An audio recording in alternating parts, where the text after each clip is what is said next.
What's going on, ladies and gentlemen? Welcome back to another video. And today's video is going to be very interesting because today we're talking about the fact that Battlefield 2042, 2 years after launch, has surpassed its 24-hour player peak on Steam.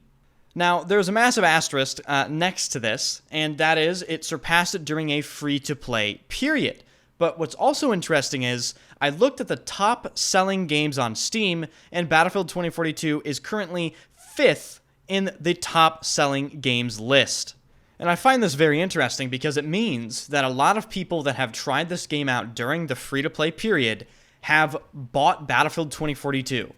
Obviously, we need to wait and see what the player count is like after this free-to-play period quells, because I think it's fairly safe to say that 70, maybe 80% of the players will not be returning to Battlefield 2042. But I also think it's safe to say that the player count might be sustainably higher than previously. So in this video, I'm going to discuss, did Battlefield 2042 make a comeback? Is Battlefield 2042 worth your time in 2023, especially with Modern Warfare 3 coming out next month? And I'm going to be giving my updated thoughts on Battlefield 2042 Season 6. So, as always, if you enjoy the content, be sure to hit the like button and subscribe to the channel. You guys have been absolutely killing it. We're barreling towards 51,000 just after hitting 50K. And I have a ton more videos in the pipeline. Honestly, this is the first time in a long time where I have so much content that I want to put out that I'm actually having trouble prioritizing what video to actually make. So let's get into these hard questions to answer. Did Battlefield 2042 make a comeback? Well, I think you have to define what you think is a comeback before you can actually answer that question. If your definition of a comeback is sustaining 100,000 players all the time and, #1 best-selling Steam game, and it's the new big thing people are talking about and people are coming to play this rather than the new Call of Duty, then I don't think it's made a comeback. But if your definition of a comeback is looking at what the game was before and what it is now, taking all the changes into account, and then just basically adding all that up and giving your opinion, the game has made a substantial comeback.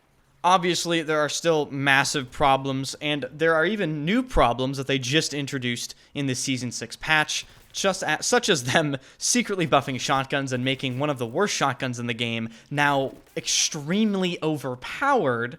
But compared to what it was at launch, I do think eventually these positive updates that they actually are very consistent in doing, they add up. They add up over time. And eventually you get a game that people try again, and they go, oh, okay, this is different than what I experienced from when it released. Now, obviously, this is a very complex subject. Does it make Battlefield 2042 okay? No, it doesn't. It'll never make Battlefield 2042 okay. Because even now, there are still, like I said, unacceptable problems. The mouse input is still broken. The movement is still very delayed. The content is still extremely lacking comparing to other titles. But unfortunately, I don't think in the modern era a lot of people care about that, and I think a lot of people want to jump on and just play a Battlefield game. And I think you can see that as soon as when they set it free to play, a bunch of people are actually interested in jumping on Battlefield and seeing what it was like. I mean, we broke the fucking 100,000 player count mark. I never, ever, ever, ever thought I would see that ever again. And like I said earlier, as soon as the free-to-play period is over with, I'm sure that player count will drop off significantly. But I do think that after that free-to-play period, the game will likely have a sustainably higher player count.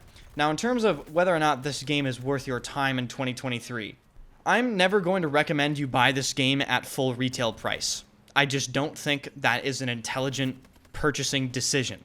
I would always recommend to buy this game on sale if you want to try it, especially if you haven't played since Season 1 or Season 2. We're on Season 6 now, and it's just the beginning of Season 6, and they're, of course, going to have mid-season updates and a lot more patches to go through.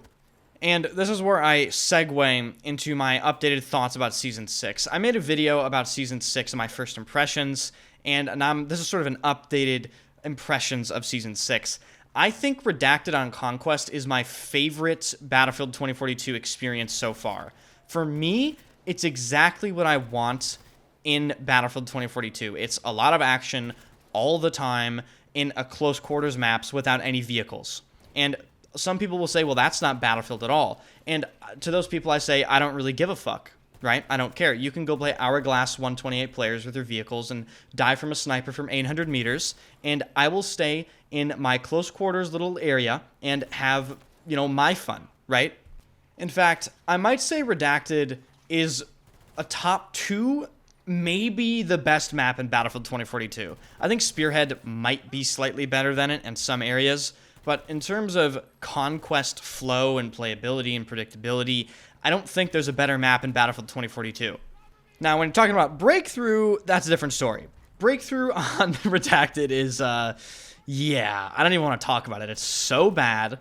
And that's why I said it's probably a top 2 map rather than a top 1 map over Spearhead. I think Spearhead generally plays better on multiple separate game modes, whereas Redacted, in my opinion, only plays well on Conquest. In terms of the other content of Season 6, the shotgun buff, I disagree with entirely. I think it's actually really, really bad. I think it's very convenient that they buff shotguns as soon as they release a locker/metro sort of map. The 880 MCS is now incredibly overpowered and is in need of a nerf. This is why you don't put shotguns in video games, ladies and gentlemen, especially in games like Call of Duty and Battlefield. They are never balanced properly because it is incredibly difficult to balance shotguns. The funniest thing is the MCS 880 in Battlefield 2042 was probably one of the worst weapons in the game, and in one patch it is now overpowered. It's a very fine line with shotgun balancing, and you can get it wrong extremely easily. As far as the other weapons, I really enjoy the new AR, and the new DMR is beyond overpowered. It's a full auto, I believe, 280 RPM DMR that 2-shots you out to 40 meters with standard issue ammo, and I think it has like a 20-round magazine. It is completely and utterly broken beyond all belief, so that is definitely in need of nerfing as well. But in general, I do think some of the changes I'm noticing more. I do like the explosive nerfs. I think those are great.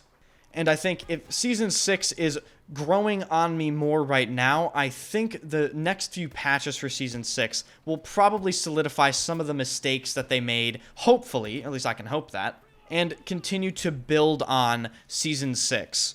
One final comment I'll make about this thing is, DICE and EA should pay very close attention to the unbelievable increase in player count that a free-to-play period gave them. I mean, we're talking about a 80,000 player increase. Okay, EA? 80,000 players. Hey, you can ignore this feedback if you want, but make the next Battlefield free-to-play. Okay?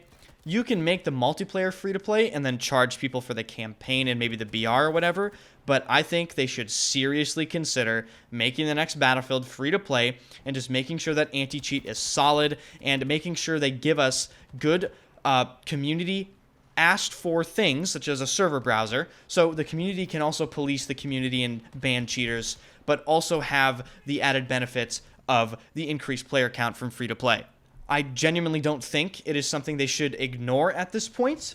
And yeah, I'll wrap the video up there. If you enjoyed the video, hit the like button and subscribe to the channel. I stream every single day at twitch.tv/Enders. First link in the description. Follow me on Twitch, Twitter, Instagram. Join the Discord.